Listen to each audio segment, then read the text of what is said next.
Reddcoin is a cryptocurrency that allows tipping on social networks.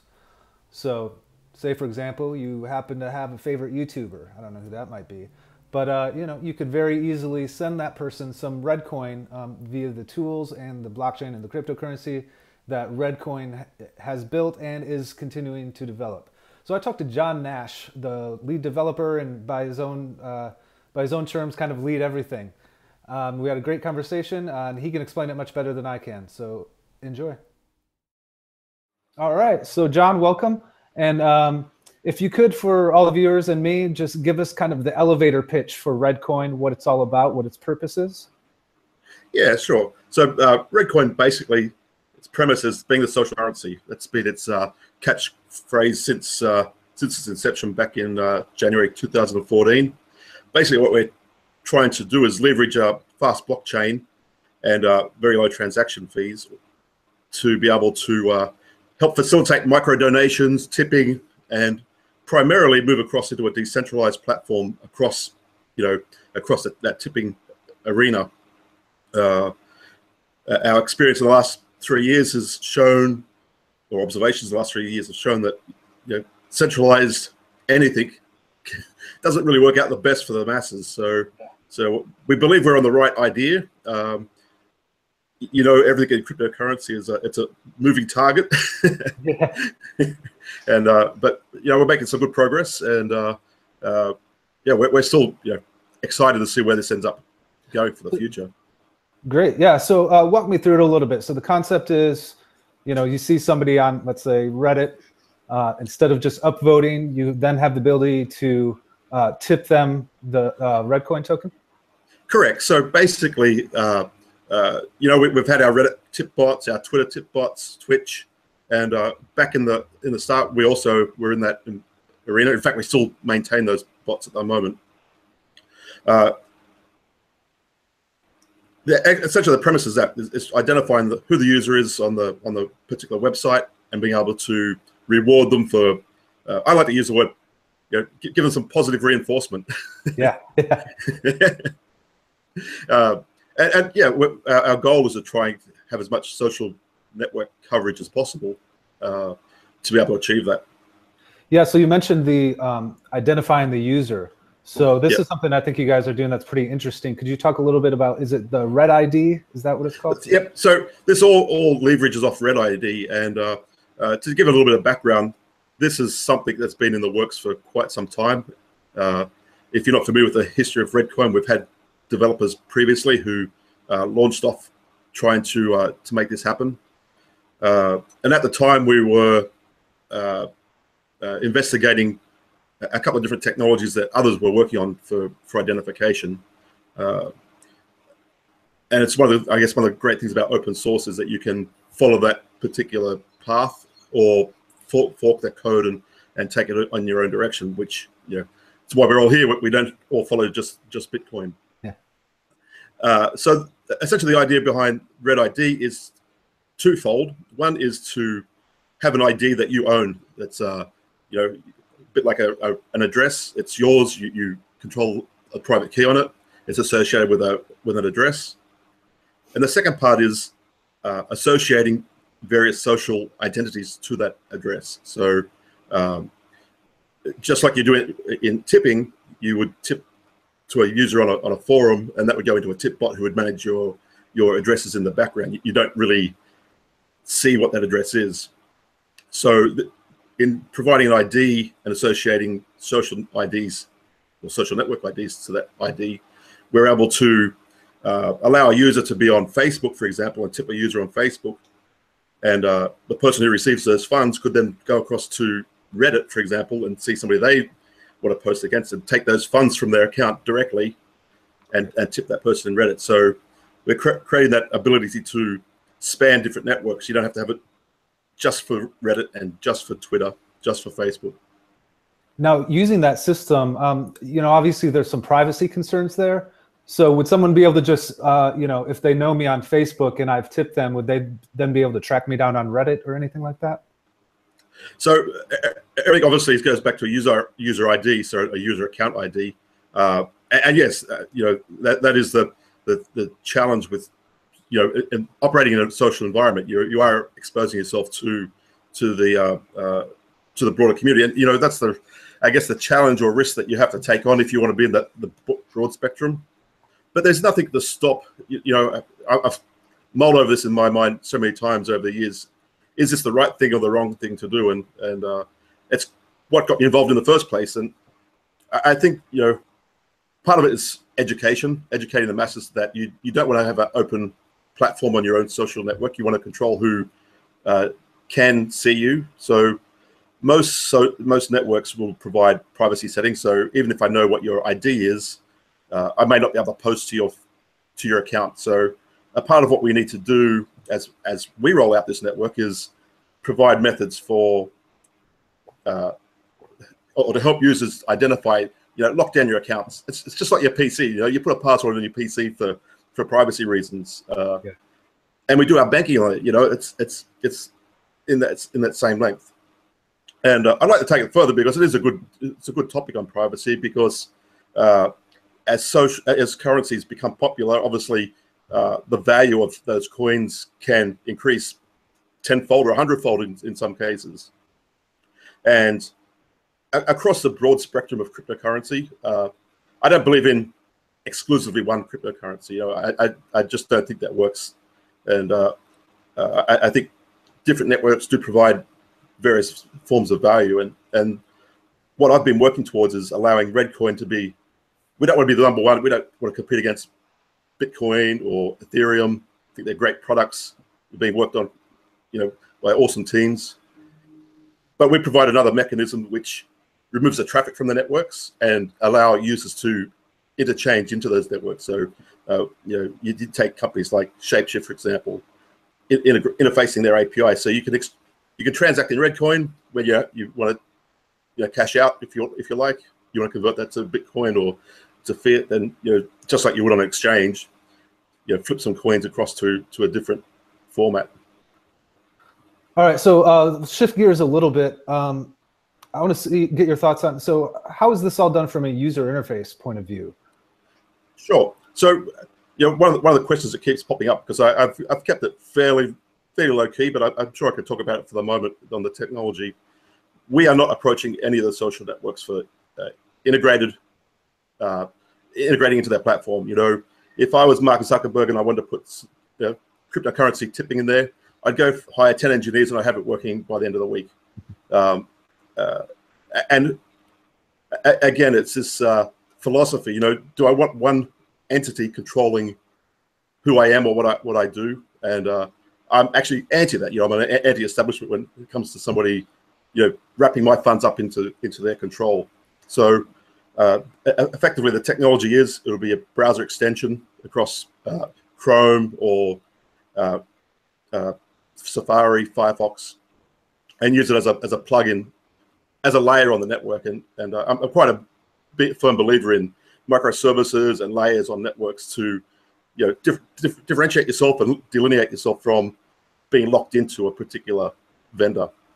And further to that, if I was going to Facebook and saying, hey, I've got this really cool idea called Reddcoin, they would lock me up into so many contracts I couldn't go across to Reddit, and I couldn't go across to Twitch, and I couldn't go across to, the story goes on. So I think in the broader spectrum, for most people who entered cryptocurrency early on, most people would say they were anti-establishment. The banks aren't doing right. I say the same thing about social networks. I enjoy social networks. Are they doing the right thing?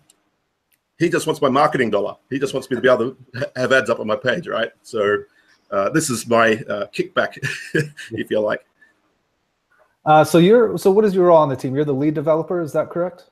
Yeah, I guess lead developer, mentor, bug shooter, you name it. I have quite a broad role, and we have a few guys sitting behind us who help out in marketing. Another developer helping out on the core wallet. But I guess, to give you a little bit of a background, I entered the Reddcoin sphere quite early on in its inception. Just, like most people in the day, sort of, shiny eyes, all going to make a lot of money from Reddcoin. And I got into mining like a lot of people do. But then as I sort of understood the process and what the original developers were trying to do, that's what, this little spark went off in my mind. It's like, this actually has a lot of potential and unforeseen potential in developing this. And unfortunately, the original core team, for whatever reasons, moved on.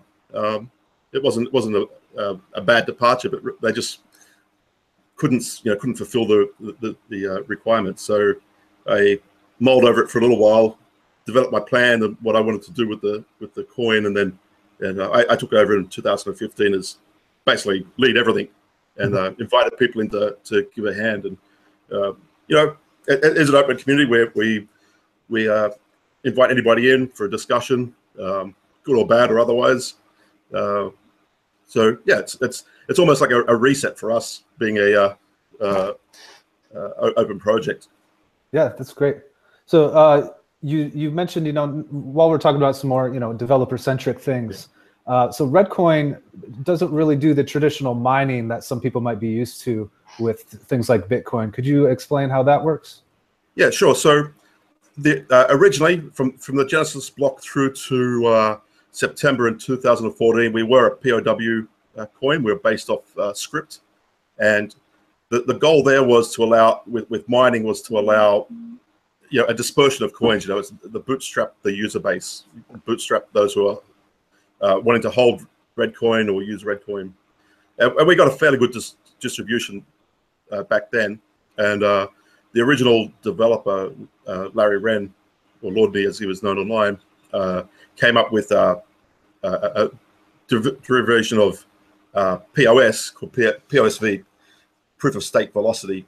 And it's basically, it takes proof of stake and does a few twists on the time algorithm to make it a non-linear reward system. So we use a change in the value of time to reward users slightly more or slightly less, with an average of 5% on their returns over a year. So the goal is that one of the problems with proof of stake is you buy coins, you put them in your wallet, and you just leave them there infinitely. So with Reddcoin, there's a fall off or a tail off period where once you exceed a certain period of time, the coin's percentage return will be slightly less than if somebody was moving their coins more frequently. Okay. Does that have any effect on how long confirmations take or anything like that? Nope. So we have a 1 minute block time. A typical transaction is from a I want to send you coins is 6 block confirmation time. For stake rewards, we have a 50 block confirmation time. So the coins are in a cooldown period before you can actually spend them for 50 blocks, which is just under an hour based on our timings. Great. All right, so you're a developer. I've actually not talked to as many developers as I'd like, but a lot of the people that watch these videos are developers. It's still right. High amount of tech people in this space. So for people out there, I think your story is a perfect example of where you really saw a cryptocurrency you liked and got more involved, and eventually became the lead developer, the lead everything. How do you suggest to people that are developers and have those technical skills and want to get into a project? Yeah, it's actually a good question, because I've had people who are totally outside the sphere and either being invited in through friends of friends or whatever.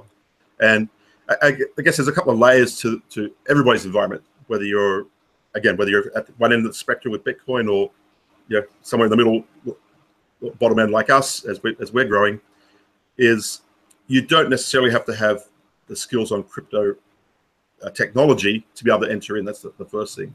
There's a whole slate of things that need to be done. You have the core wallet, which is everybody looks to for direction, but then there's a lot of service sitting around that. Whether it's it might be something like a blockchain explorer, or you want to change the look and feel. So when you say developer, it could be anything from a C++ coder or Java's coder for wallets, or could be a UI or UX designers. Everybody can get in. And in order to get into this sphere, it's really just opening a conversation with somebody who's comes across as being a lead in that environment, or somebody who in the I won't say the team, because I like to say we're a social network. It's people who know people who know people, and if you identify somebody who's enthusiastic about the cryptocurrency, is talking up, saying this, this is a really cool concept. You should get involved. Is explore a little bit. It's like challenge yourself on what are these guys about, and that's how I got into Redcoin. My original, if I want to talk about my history a little bit, I started off back in. I heard about Bitcoin way back when it was first announced, back in or early, at least about 2010, I think it was when I first heard it. And I'm like, never work. So I let it sit for a couple of years, and I was hearing it come up in the news. There's lots of negative press around Bitcoin, and they were copying up, bashing from press. And I'm thinking, wow, I wish I'd got involved that a few years earlier, like everybody. Right? Yeah. We'd be sitting here having a totally different discussion, I'm sure. But 2013, I got involved with Bitcoin and Litecoin originally, exploring what they're doing. Why was the press up in arms, and started getting involved, listening to conversations, jumping on Reddit, jumping on some of the blog posts that have been written, and reading between the lines. I think that's important.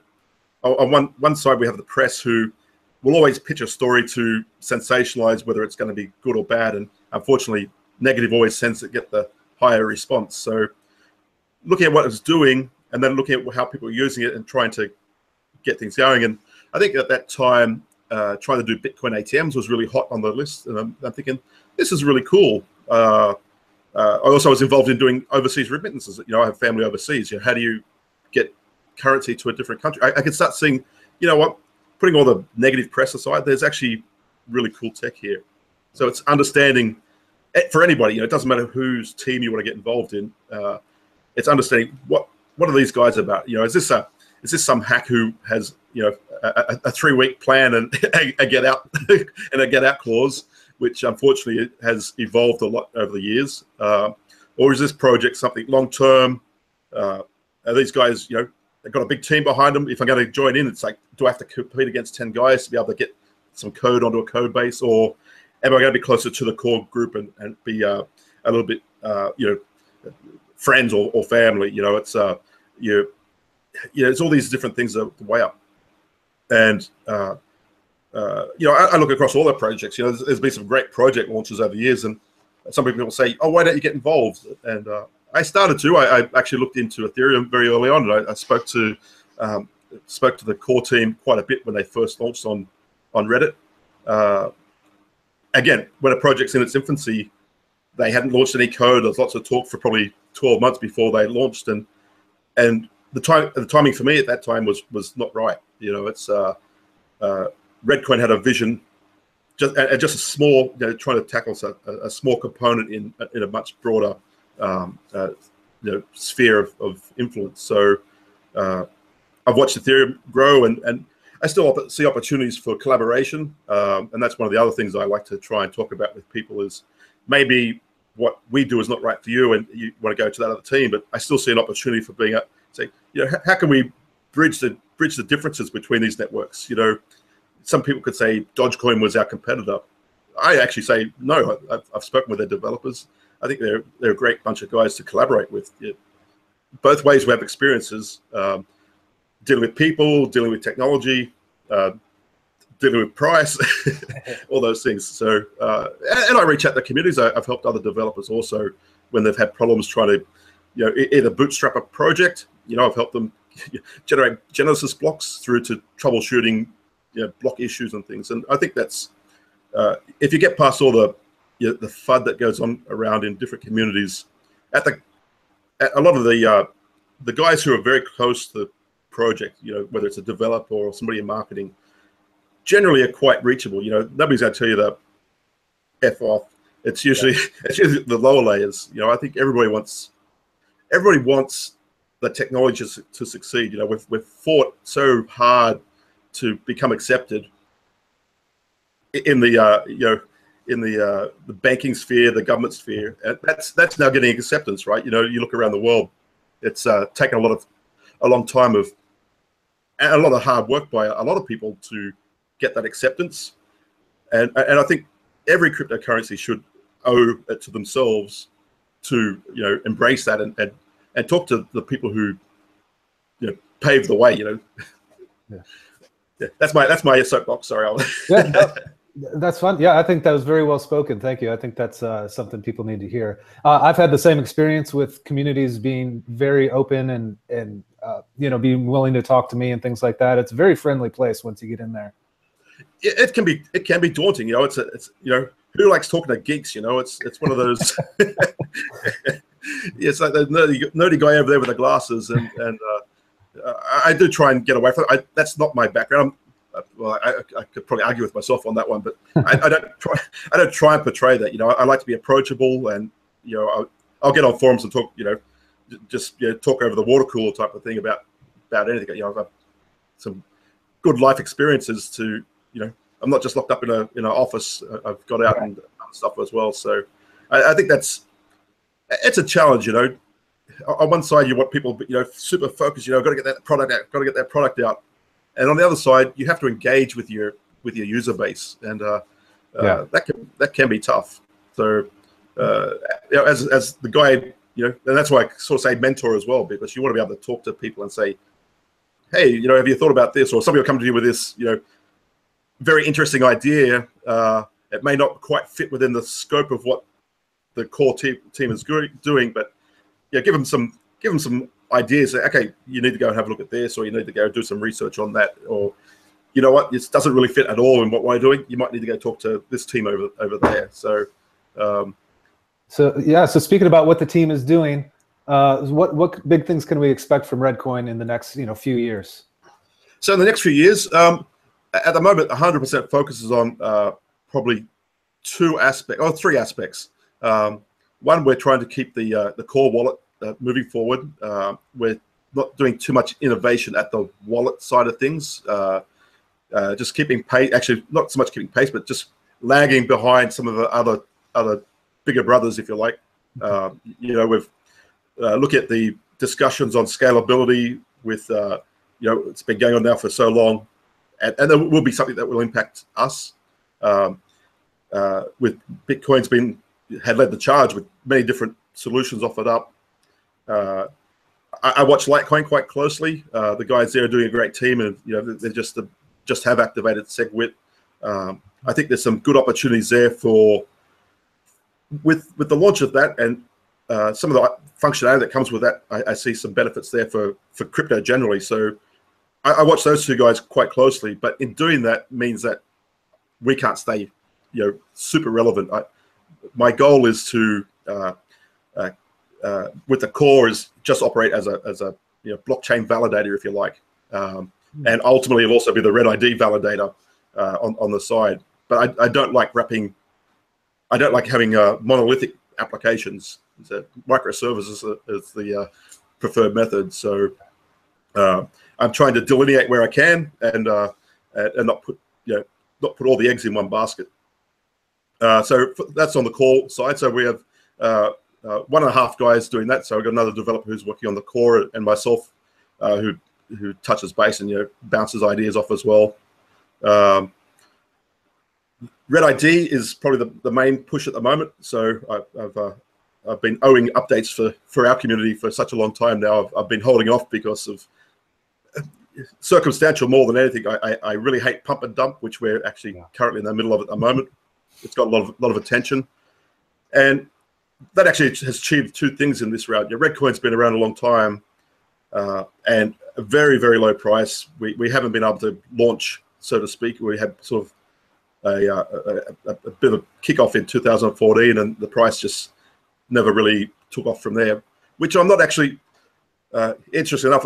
It doesn't faze me at all. Like, being a low price coin doesn't necessarily mean a bad thing from a technology point of view, from a usability point of view. It's usually the people who want to try and profiteer off that. And, I mean, and there's nothing wrong with that either. Everybody should be able to make something from where they put their money. But at the same time, it keeps us at a slightly under the radar to be able to do development without being interfered with or causing interference with others. So for Red ID, the back end of that is just about done. I'd say it's probably about 95% done there. I have a few little tweaks with a screwdriver to do as I do the front end, and I'm working on the front end of that. And one of the things I have always maintained, it's got to be so easy, mate. It's got to pass the grandmother test. Yeah. again, it goes back to interfacing with social networks. We have everything from 10-year-old kids up to mothers and grandmothers who may not be that can't speak now, technologically advanced. So it's trying to create that user experience, and at the moment I'm doing the core. I'm keeping those cards all close to my chest at the moment, just releasing little updates if you've seen them floating around, just to give people an idea of what are we doing, how is this going to work, and I feel comfortable, and I'll go away from the interface for a little while, then come back after a week or so and go, yes, I still understand how this works from a very putting yourself in that simple. I just have to click, and I'm away. Yeah. So getting all that working, that's my main focus at the moment for Red ID. And then the third thing that I mentioned, we want to touch on, is the actual thing we call social X, or the social experiment. Is we see a little bit with some of these blockchain social networks like Steemit, where you get upvotes and it sort of creates this momentum on the network. Well, we're taking it to the next level. It's not just the momentum within a single network. It's trying to create momentum across the internet, across different social networks. So, and this goes, there's so many branches in this discussion because it comes down to privacy and things like that. But the basic goal is that as people are tipping particular links, whether it's on Facebook, Reddit, YouTube, or whatever, it's creating a score for that particular link. And some of the things we're looking at is how many times is it being tipped, how much is it being tipped, does this user ID have a general movement towards that ID, and creating some scale on that particular link, so that if you're, for example, like yourself, you're a great blogger, you're doing videos and you're attracting users to tip on your site, you want to be able to attract more people, right? So yeah. The goal here is to be able to create this social score, if you like, of who gets who gets tips, who gets their comments reinforced, and that's my social X component, which I'm also working on alongside. So all these three things need to merge together at one time, and we put out a roadmap several months ago, back in September last year, where it's quite a linear roadmap, but in fact everything has to happen in parallel. So it's all merging towards a date, and when it is time, we have a few little tricks for the launch date too. It's not going to be a date; it's going to be a randomly selected period of time where there will be effectively a reward. Well, part of the ID system is it's not free. You don't get an address for free. You'll pay a fee to have that ID, because we see it as having something of value.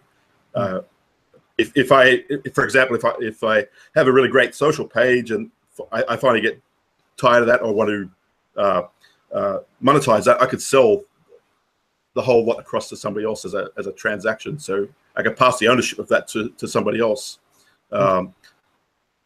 So we're looking at providing some value to actually having an ID. And so basically anybody who wants an ID, you'll pay a fee for that.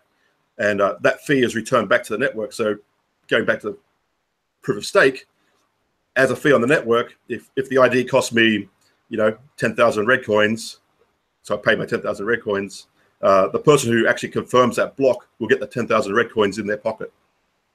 So on top of the normal network staking value that we get for generating blocks, they'll get a bonus reward in their pocket.